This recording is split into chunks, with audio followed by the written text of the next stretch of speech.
There's very few fans of football clubs around the world completely satisfied with their chairman. You only have to take a look at the team down the road if you need any evidence of that. It can even be said that owning a football club is a thankless task. Spend too much and you're putting the club in jeopardy. Spend too little and you're not ambitious enough. There is for sure a balance to find. Sitting down a few hours ago to plan tonight's podcast, I began flicking through notes from previous episodes recorded around this time of year. There was a theme, a recurring issue, or to be more specific, a name. Will our chairman's legacy be a new stadium, or the 12 managers, the Moutinhos, Rivaldos, deadline day dashes and zero net spends?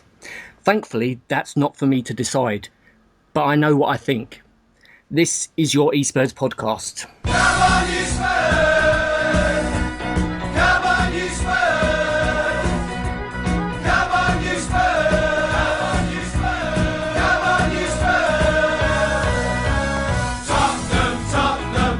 Hi guys, welcome to the e-Spurs podcast, your weekly fix of all things THFC. Don't forget to subscribe to the show via iTunes or on Acast, and you'll get every new episode direct as and when it's released. As we always say, guys, we really appreciate every single listen we get. Whatever your social media preference, we've got that covered. Find us on Twitter and Instagram at e_Spurs, and you can like our Facebook page at facebook.com/eSpurs page. Also head to our YouTube page where you'll find not only the podcast each week, but also our new eSpurs classic videos featuring some of the best THFC goals and games. We're also on Pinterest, Tumblr, Instagram a lot. So for links to all eSpurs platforms, just head to our website. That's www.espurs.blogspot.co.uk. On the eSpurs podcast tonight, we'll be talking about the draw at the Lane on Saturday. I'll put your questions to the eSpurs team on all things THFC. And, of course, we'll talk transfers. But to begin with, let's introduce the team that I'll be talking Spurs with tonight. It's Jason, Ricky, John and Ian. How you doing, lads? Evening, mate. All right. Evening, I'm well. just trying to loosen the noose. Wish it was Wednesday evening already. Yeah, absolutely, Rick. It's I'm sure there are many on social media thinking the way you're thinking at the moment, and yeah, but we'll come on to that later on. We've got plenty of time to talk about that. I do actually want to start tonight's podcast by adding a small caveat that despite what may or may not be said on the podcast here tonight, nobody is saying that everything at Spurs is bad and we're not excited by the new stadium, etc.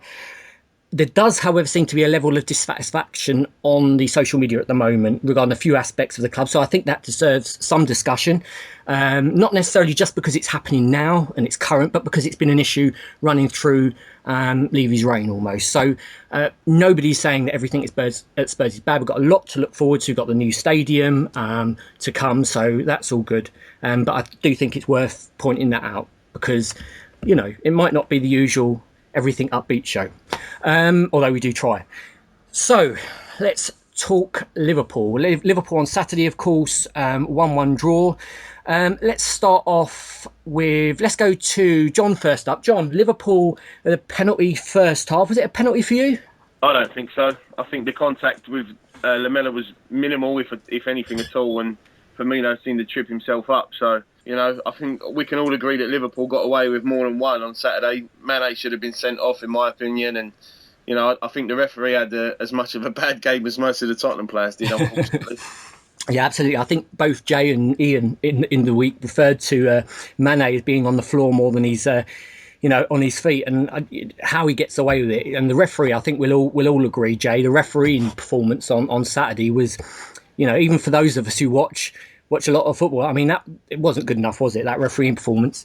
No, not the best, but I mean, unlike John, you know, with the penalty, for instance, Lamela definitely caught the back of him, which created or which made him trip himself. I just always look at decisions like that and think, you know, Sky were still talking on Sunday, was it the right decision? And they're showing it still from 8 or 9 angles. And I think the poor bloke in charge gets one angle at proper speed there and then to make a decision.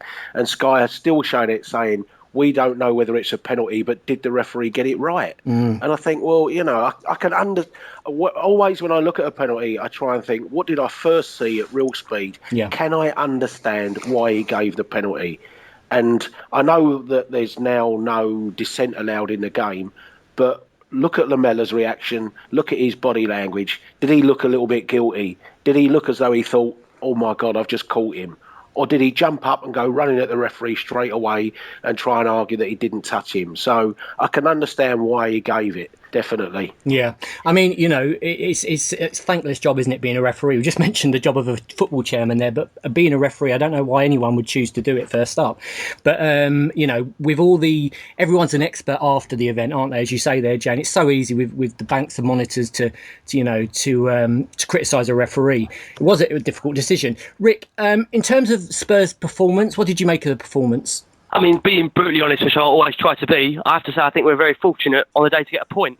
I don't think there's any harm in saying that. Michel Vorm kept us in it in that first half.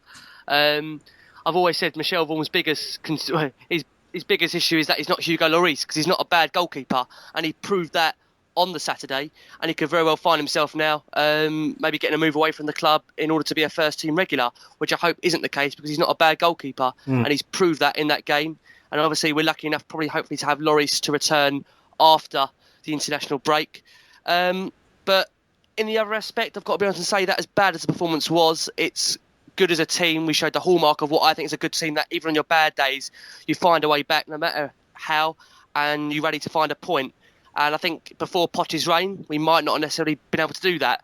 So in that aspect, I'm happy to have got the point, and I think we move on. August, it's been tough for us. 7 points, when you look at the points, 5 points out of 9, possibly we were on a better return. But when you take into account we've recovered points against Everton and obviously Liverpool, we're 3 points up on last season's total.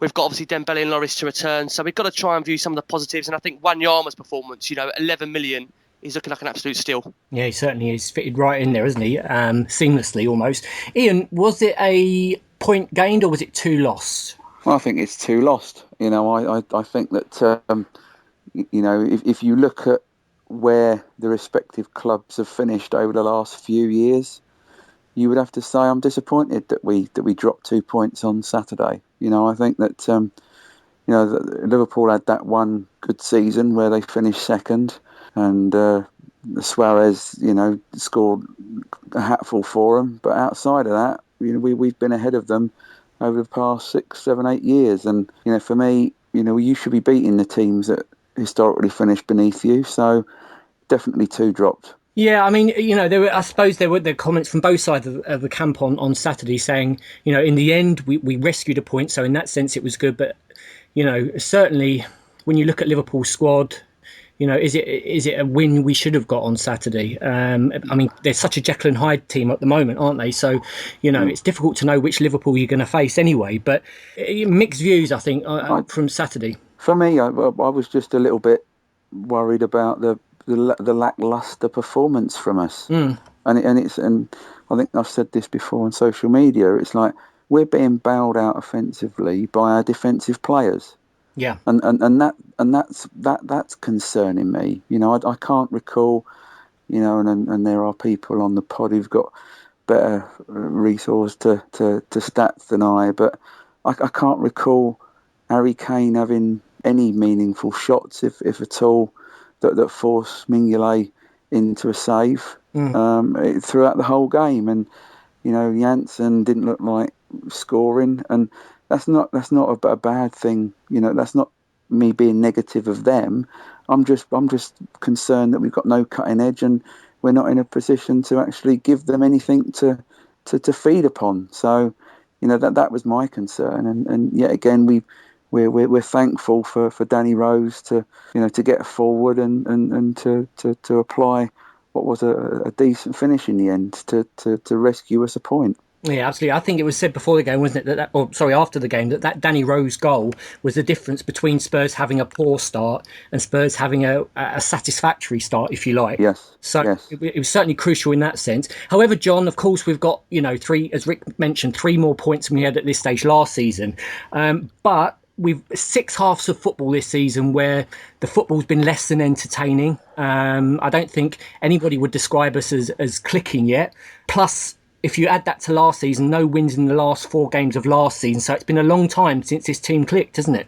Yeah, it certainly has, unfortunately. It does feel like, although Christian Eriksen obviously has been the brunt of many a nasty comment recently. The unfortunate fact is there's probably 4 or 5 players who are playing well below par at the minute, and obviously that doesn't help. Obviously we're missing Moussa Dembele and Hugo Lloris at the minute as well. But if you just forget Eriksen for the minute, Ali's been bang average so far. So has Kane, unfortunately. Dyer's been a bit hot and cold. I think of the players that went to the Euros, the back 4 have done all right, although I think Vertonghen had a shaky first half against Everton, I must say. But yeah, for some reason it has taken us a while to get going, and the back end of last season probably, there might be a little bit of a hangover at the club because of how last season did end. And I'd like to say to you that, Dembele will come back and we'll be fine. But obviously I hope that does happen. Until that happens, we won't know, obviously. But yeah, maybe the international breaks come at a decent time now for Poch. He can sort out what he's going to change and what he wants to do ready for when we play Stoke, and hopefully we'll have a couple more new faces to add to the team, and particularly to our weak-looking bench, as we said off air earlier. So I'm not worried yet, mate. We're still early days, and the thing is as well, I keep thinking back to 12 months ago. This feeling that a lot of us are feeling at the minute has been replicated now from then, and in as much as the squad looks too thin, a year ago, we've only got one striker and all the rest of it. And we didn't do too bad last season, did we?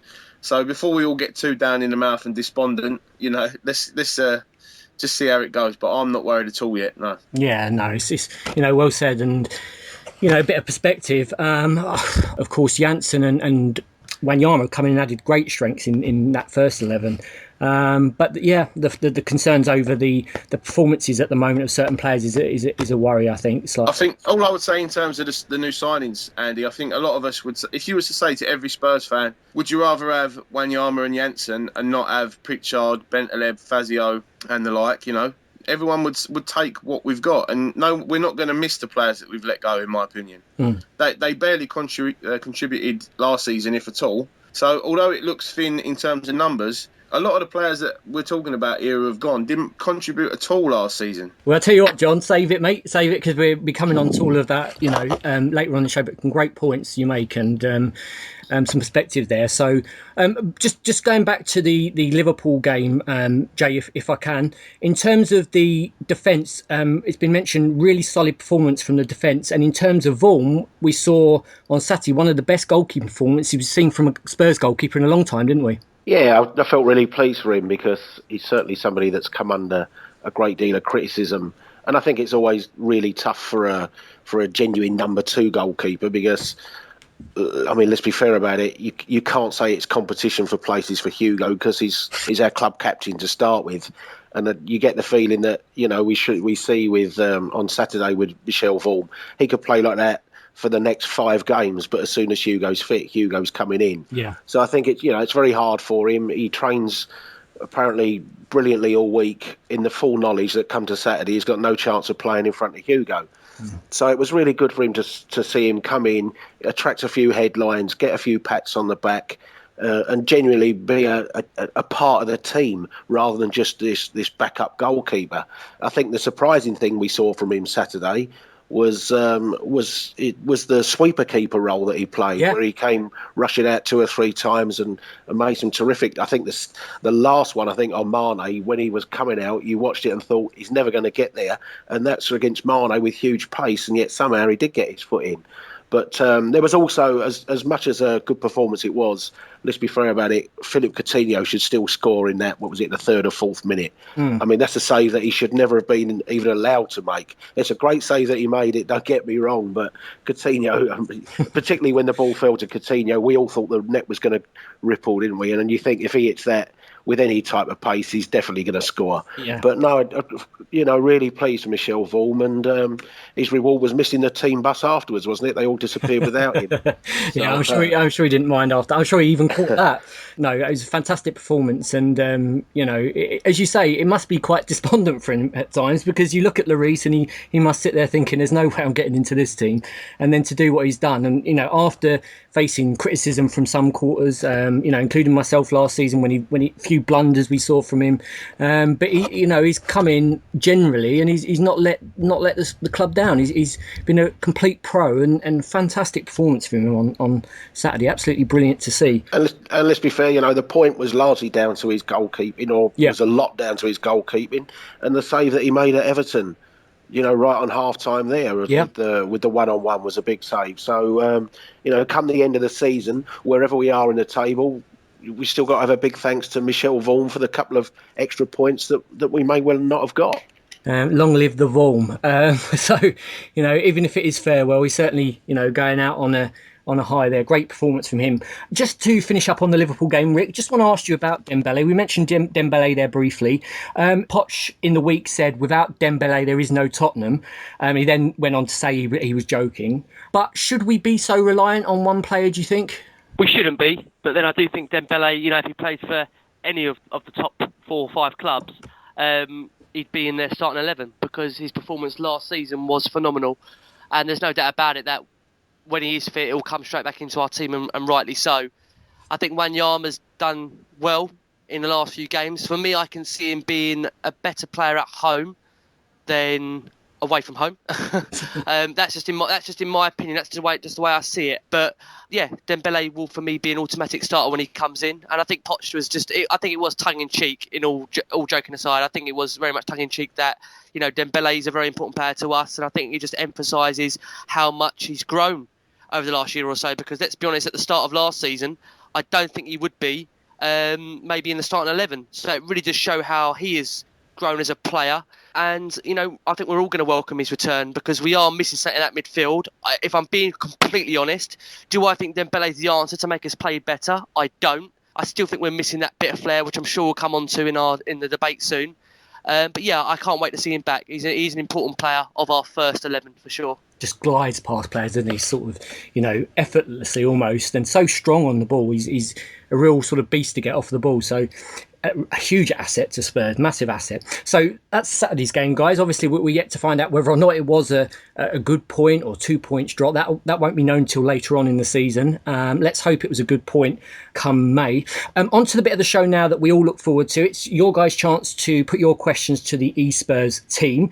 Now, I think to say that we've had a bit of a heavy response to the transfer window would be an understatement. So I'm going to try and be as balanced as I can from these questions. I'm going to try and take a fair sample, because it is quite transfer heavy this week, the questions and answers. But we'll see what we can do anyway, and put your questions to the e-Spurs team. So first question tonight goes to Ian. Let's go to you first up tonight. It's from Derek LaForest at Derek LaForest. He says, do you think despite our Champions League inclusion this year, does Levy's tactics make it hard to attract quality players?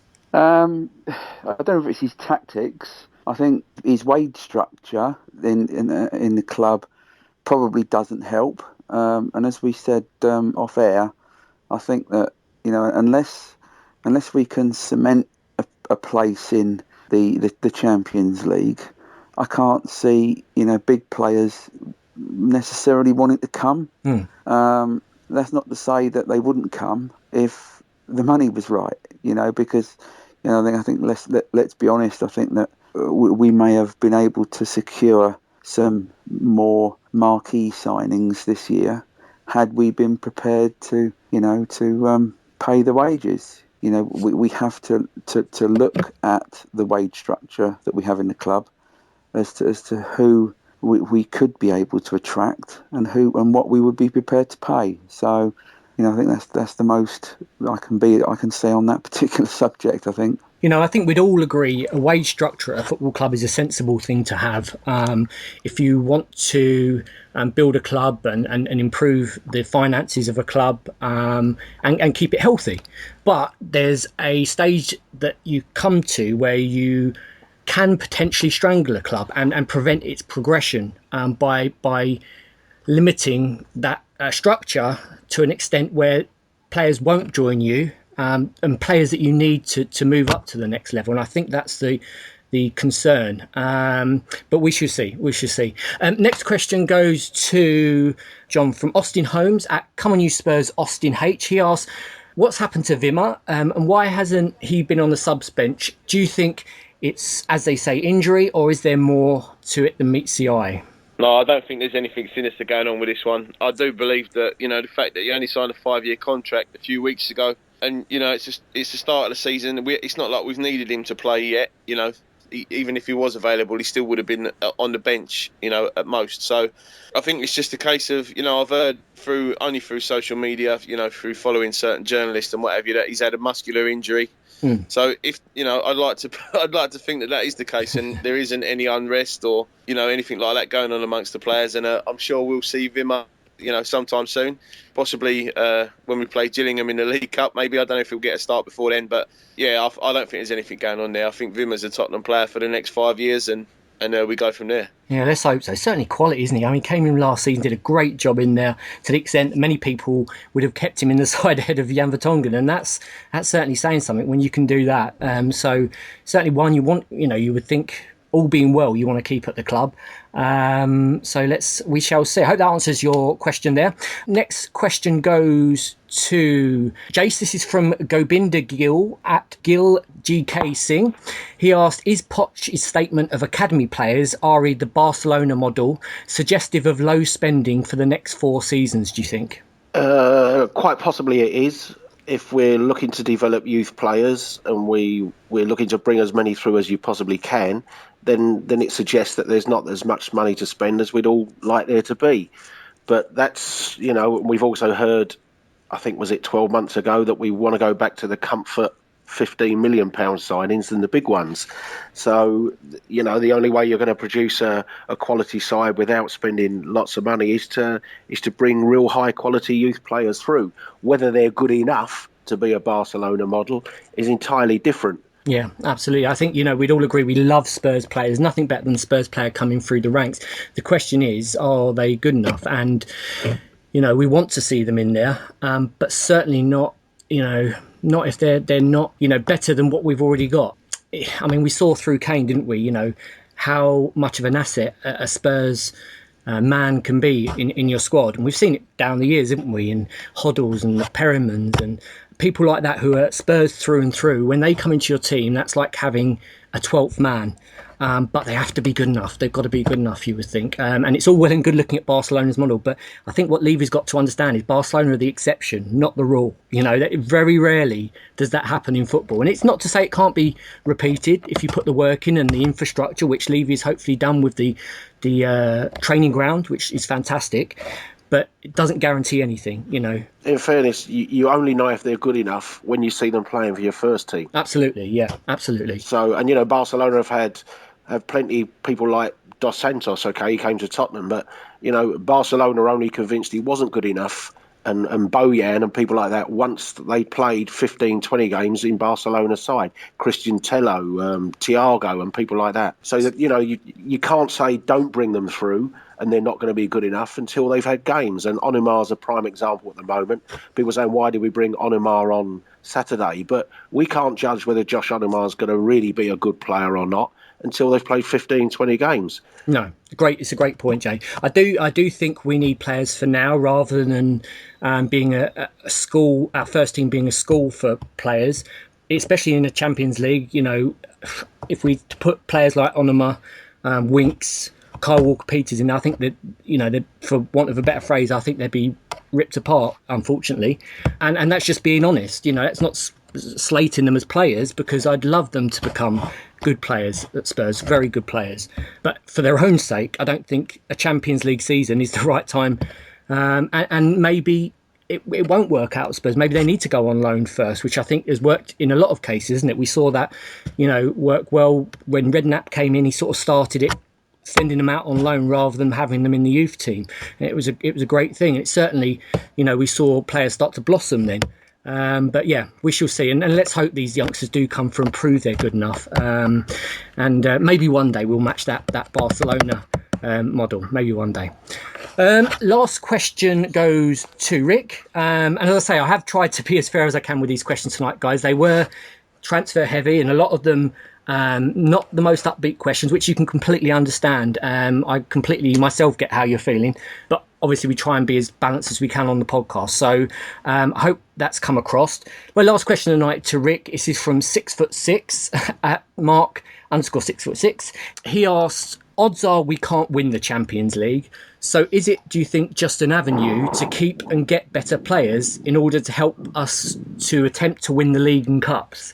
What I would say is, evidently, in terms of the players we brought in, I think, trying to be brutally honest, we haven't really massively improved the squad. I think we all knew that we need to bring in a second striker. So I think I'm going to take that as a kind of a green light that we knew that was going to happen.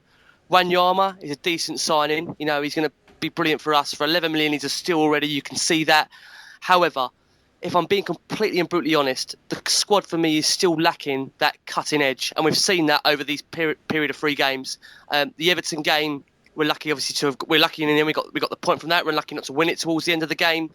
The Liverpool game, we all admitted that we didn't play particularly well, but ground out a point towards the end. The Palace game again, I'd say that was the best game we played so far this season. In patches, we got the win, but we have to be honest and say we've not looked convincing on the eye this season. And if I'm being completely honest again, it's down to, for me, not having that bit of flair, that bit of cutting edge that is really going to see us over the line for this season. And naturally, it's a concern with the window just a couple of days away from shutting. I'm praying and hoping that we are looking for this potential flair player. And I don't think it's going to be Nkudu. I do think that hopefully that deal will go through, but I don't think he's the player that's going to naturally provide that flair. Obviously, he's going to be a winger for us, so you would like to think that would be the light-for-light replacement for Chadley. So I am just hoping Mr. Levy has got something up his sleeve. Otherwise, we're again going to be in that position where when the window closes, we're going to have to hope that Poch is happy with the squad and take his word and judgment for that. It's going to be sweaty palms, isn't it, next few days? Well, we're used to it, aren't we? Let's be honest, we're used to it, Andy. You know, we've been there. We've had the Moutinho, we had the Berahino.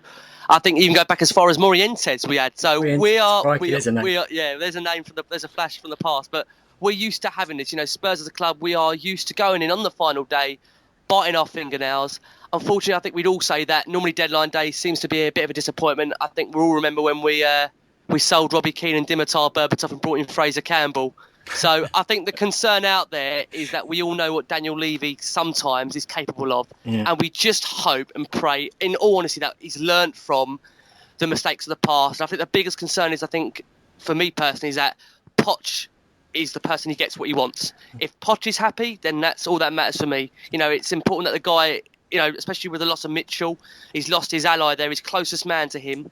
It's so important for me that whoever comes in is what Poch wants. So if Poch is happy with the squad coming in the window, then listen, we'll go on and we'll live with it. Yeah, absolutely. I mean, we had this, didn't we, with the striker last winter window when there was no striker. Poch said he was happy. Got through that period, maybe more by luck than by good judgment, without injuries, and we survived, didn't we? Just on that question, Andy, if I can say, of course, mate. I think it's a brilliant question, and I think that's exactly how we should be using it.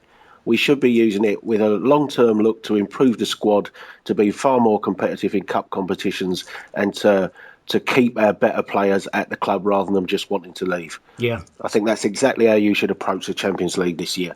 It's a great point, and we've been so long, haven't we, Spurs fans, of, you know, even under Levy, losing our best players.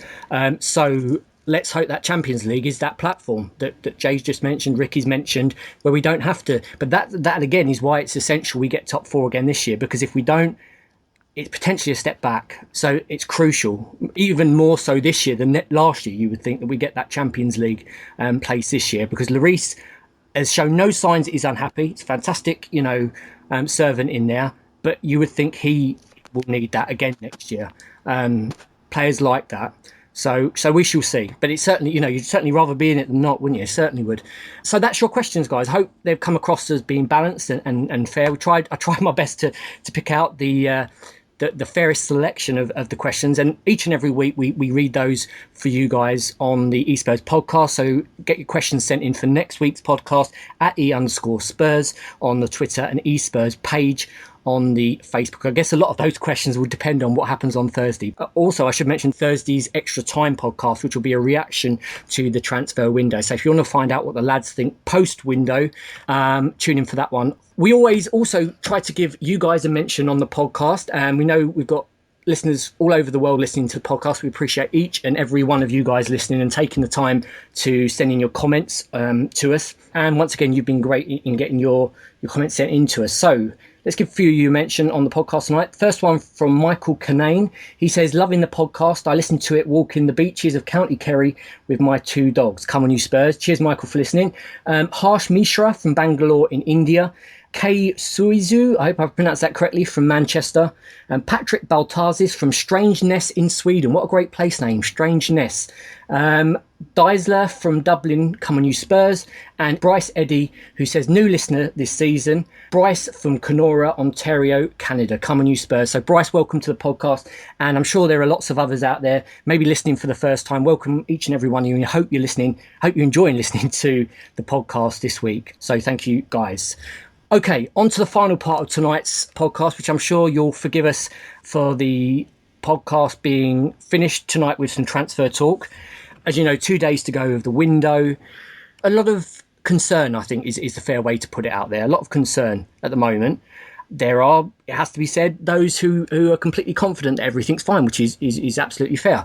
But there's a lot of concern also, which is why we're mentioning it on the podcast tonight. First, let's get the thoughts of Ian. Bentaleb 17 million, Chadley 13 million, Pritchard 8 million, Fazio 4 million, Yedlin 5 million, Son, Mason and Carroll all rumoured to be on the way also. Our chief scout Paul Mitchell also out, and youth coach Kieran McKenna also out. Sum up the window so far. Underwhelming. Is that a good way of summing it up? You know, I'm trying to be positive. You know, I'd like to think that there is a plan, but, you know, I do get rather disappointed with the club that every year, you know, we seem to be sat here, you know, two or 3 days before the window shuts, having played sort of like 3 games, and not knowing who potentially our strongest 11 is going to be come 1st of September. So, you know, listen, I think it's been said 100 times on this pod, or, you know, on the podcast over the last few weeks and months and years, that why can't we get our business done early? Why can't we get a settled squad to start the season off? Because, you know, yet again, okay, we've got 5 points from 9. Are we going to rue those 4 lost points? I don't know. You know, I think that there is, you know, and this is me going to be, you know, putting my doom and gloom hat on. It just concerns me that there would appear to be something wrong in our great football club. I don't know. I'm prepared to be shot down by, you know, by my mates on the pod. I'm majorly concerned. I'll ramp it up one. I mean, you know, I've spoken to you guys, and my concern is that they've had 3 months to plan the transfer strategy, who they want in and out, plus 3 months you would think towards the end of last season. I know life's not that simple. Nothing is plain sailing, especially in the world of football. It does seem, however, that a lot of our rival clubs, you would think will be our rivals this season, for that top 4 place, which again is crucial, have got their main big signings done early. And I'm not saying for 1 minute Spurs should go out and sign a Messi or Ronaldo, because it's not going to happen, but bringing in, you know, quality early. So you can understand that concern. John, in terms of the ins, I don't think any of us would disagree. The ins have been good, solid ins, shall we say. So the Wanyama, he's hit the ground running, been a real asset. And Janssen, I don't think any of us doubt that he'll come good. You know, we've seen in Holland what he can do.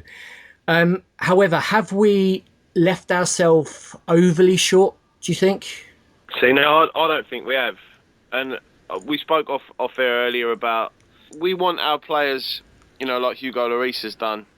You know, he's a world-class player, but he's been loyal to Tottenham. Now, we expect loyalty from the players. Now, I just think that maybe Pochettino, he's been loyal to the players that got us into third and qualified us for the Champions League. But I also think that in a backwards kind of way, we punched well above our weight last year.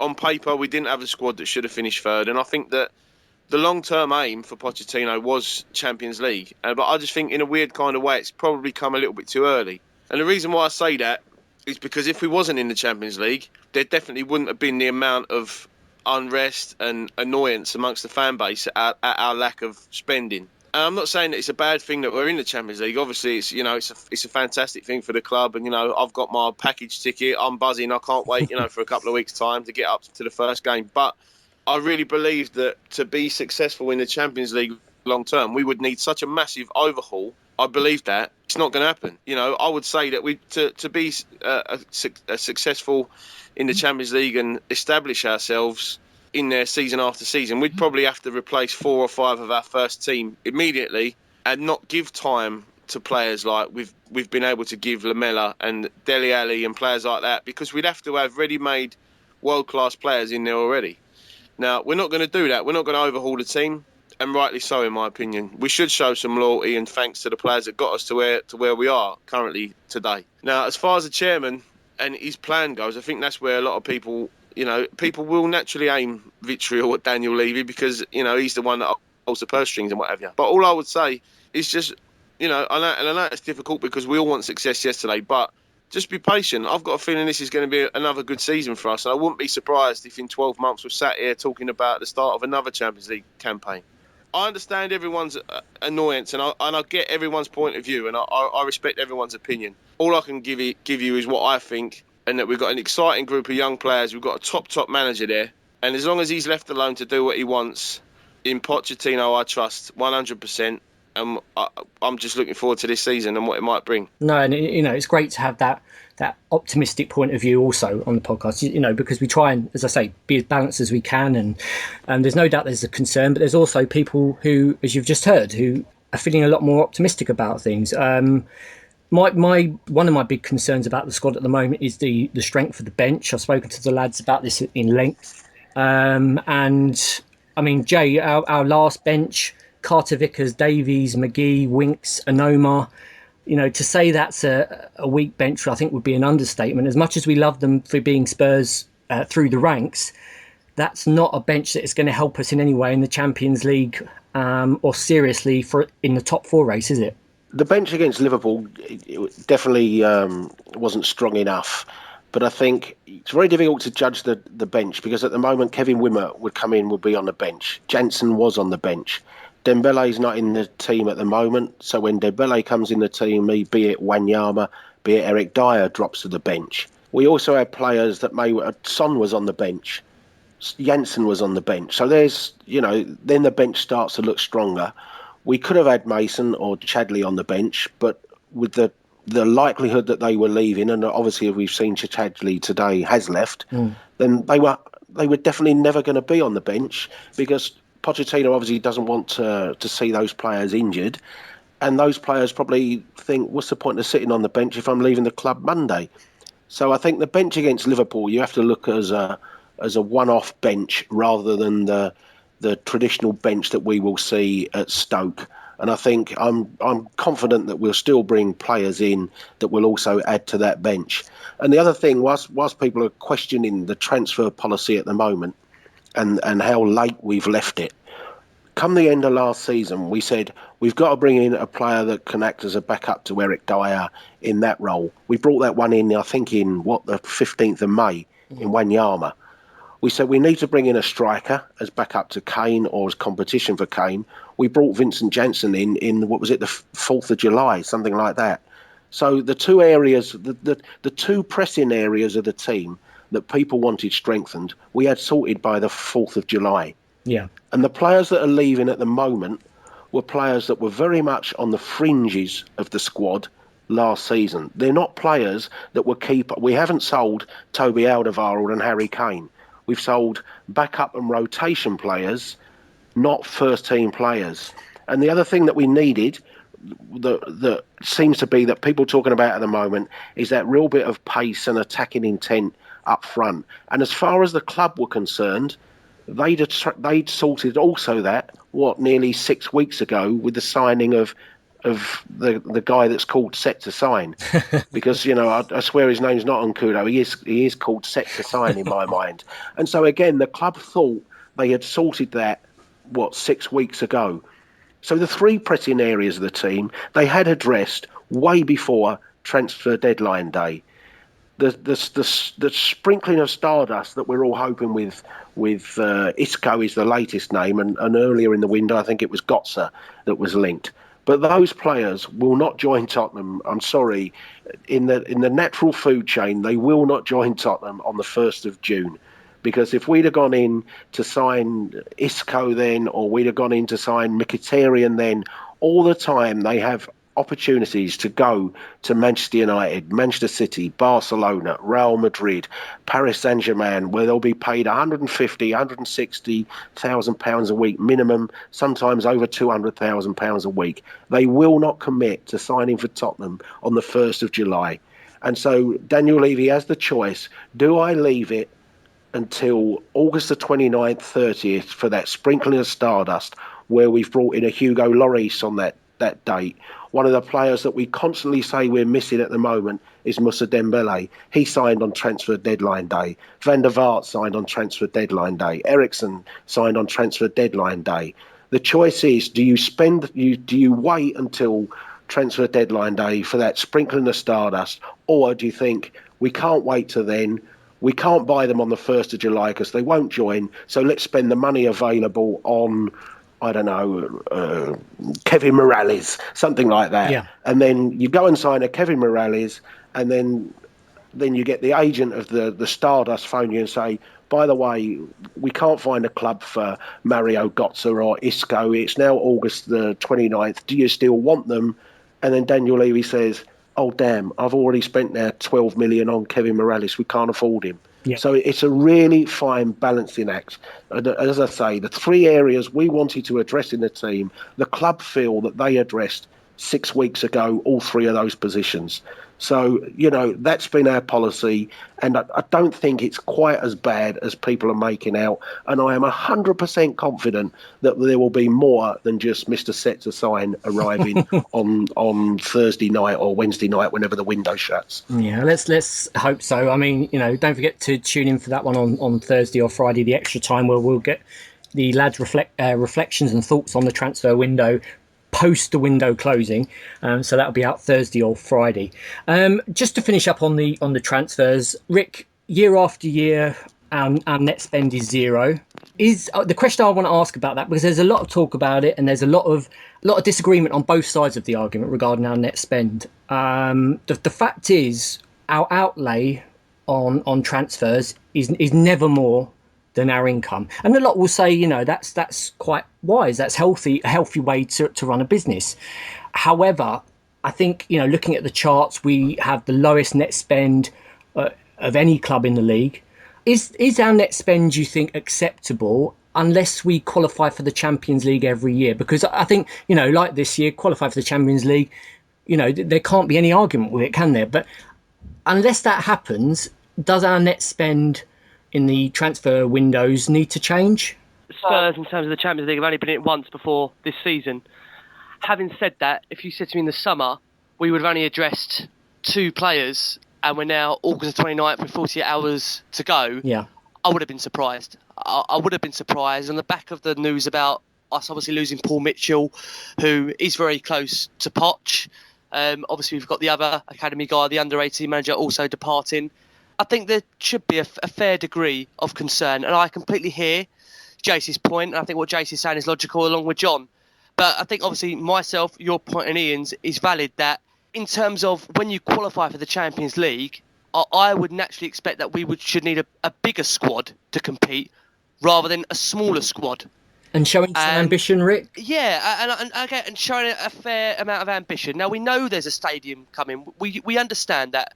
And we're not asking the club to go out and spend 100 million like Arsenal have done, or 250 million like United, the Chelsea's have done in the past. We're not asking for that.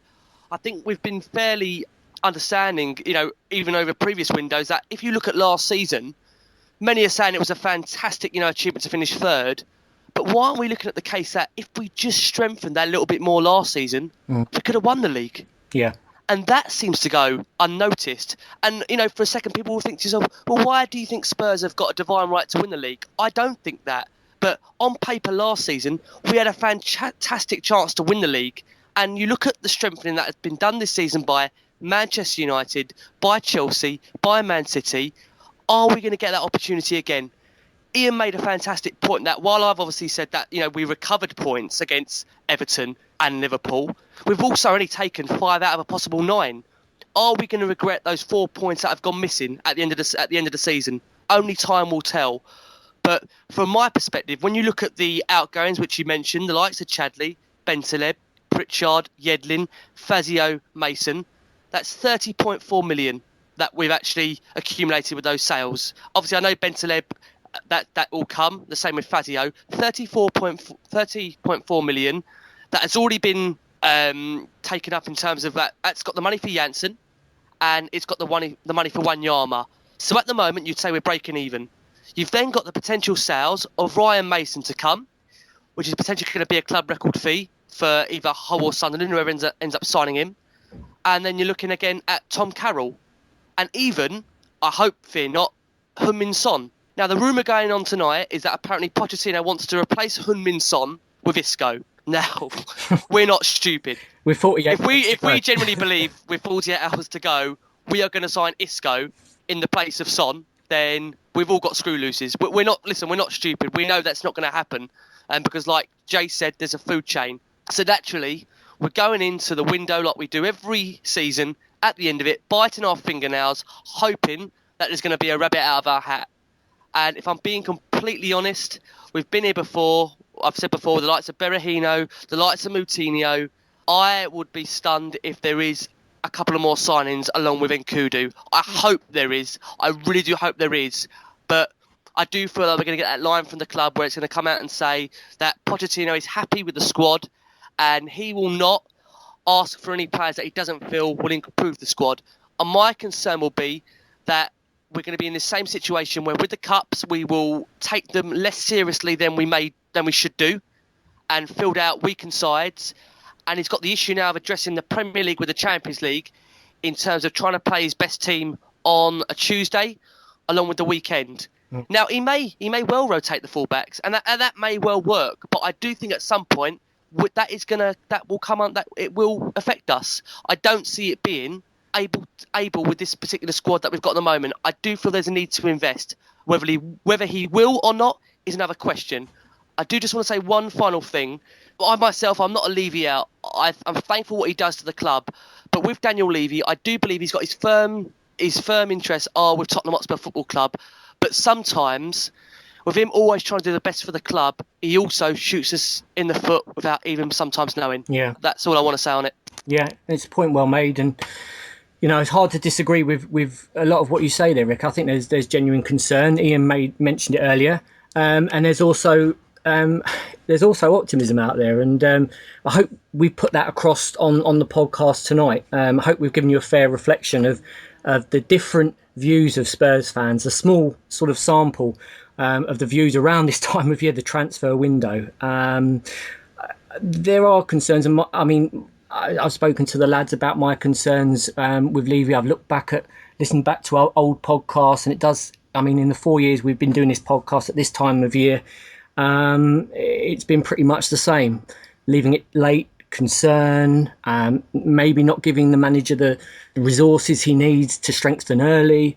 We'll never know the truth, will we? That's the top and bottom of it. But hence my earlier point about Levy's legacy, and what will Levy's legacy be? We won't know for another 10, 20 years probably. It should be the stadium, surely.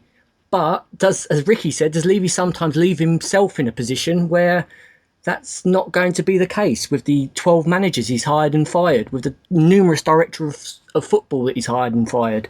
And again, that's not to say that everything he does is bad, because it's not. So it's a concern. And we'll leave it there for tonight's podcast. We shall see. That's it for the podcast tonight. We won't obviously not doing the preview for the next game, because that's a couple of weeks away. So that will come up on the next podcast. Don't forget to follow us on Twitter at @e_Spurs and on Facebook, e-Spurs page. On behalf of Jason, John, Ricky and myself, thanks for listening, guys. Thanks for all your comments. Have a great couple of weeks in case we don't speak to you next week. And come on, you Spurs. We got